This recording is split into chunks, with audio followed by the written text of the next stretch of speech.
ಇವತ್ತು ಅಮಾವಾಸ್ಯೆ ಇತ್ತು, ಅದಕ್ಕೆ ನಾನು ಈ ಕೆಲ್ಸಕ್ಕೆ ಹೋಗಿ ಸಂಜೆಗೆ ಬನ್ನಿ. ಅದಕ್ಕೆ ನಮ್ಮ ಮೇಡಮ್ನ ನನ್ನ ಪಾಪುನ ದೇವ್ರಿಗೆ ಕರ್ಕೊಂಬಂದನು ದುರ್ಗಾದೇವಿ ಗುಡಿಗೆ.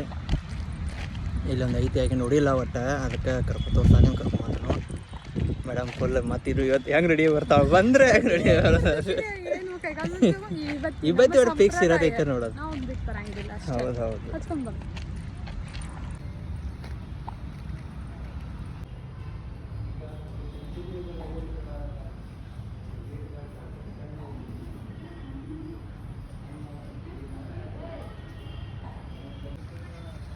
ಇವು ಹೊರಗೆ ಬಂದ್ರೆ ಸಾಕು, ಹಾಯ ಹಲೋ ಅನ್ಕೋತ ಇವ ಅಡಿಕೆರ್ತಾನು.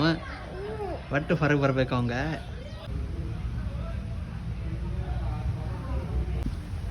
ಇವ್ನು ಅಲ್ಲಿ ಬಂದ ದೇವ್ರಿಗೆ ಚಂದ ಗಾಳಿ ಬಿಸಾಯ್ತು ಅಂತ ಮಸ್ತ್ ಅನ್ಕೊಂತಾರ. ಚಿನ್ನೆ ಚಿಕ್ ಚಿಕ್ ಚಿಕ್ ಚಿಕ್ ಹೊರಗೆ ಬಂದಂದ್ರೆ ಸಾಕು. ಒಟ್ಟು ಅವಂಗ ಆದಿದ್ ಗಿಡ ಮರ ಅನ್ಕೋತ ಆಕಾಶ ಅಂತ ಅನ್ಕೋತ ನಿಂತು ಬಿಡ್ತಾನ ನನ್ನ ಮಗ. ಅವಂಗ ಅಲ್ಲಿ ಊರಾಗ ತೆಂಗಿನ ಗಿಡ ನೋಡ್ತಿದ್ವಿ, ಮಿಸ್ ಆಗೈತಿ ಇಲ್ಲಿ ಈಗ ಕಾಡಾಗತೈತಿ. ಮತ್ತೆಲ್ಲ ನಮ್ಮ ಊರಿಗೆ ಇಲ್ಲ ಅವಂಗ ಒಟ್ಟು ಹೊರಗೆ ಬರಬೇಕು. ಯಾಕಂದ್ರೆ ಮನ್ಯಾಗ ಕುಂತ ಅವ್ನು ಬ್ಯಾಸ ಆಗೈತಿ. ಹೊರಗೆ ಬಂದಂದ್ರೆ ಹಿಂಗೆ ನಮ್ಮನ್ನ ಬಿಡ್ತಾನ, ಆ ಕಡೆ ಈ ಕಡೆ ನೋಡ್ಕೊತ ನಿಂತು ಬಿಡ್ತಾನೆ. ಒಟ್ಟು ಅವಂಗ ಅದ ಬೇಕು ಇಷ್ಟ. ಸೀನ್ಯ ನೋಡಿ ಹೆಂಗೆ ನೋಡ್ಕೋತ ಕೂತ್ಬಿಡ್ತಾನೆ.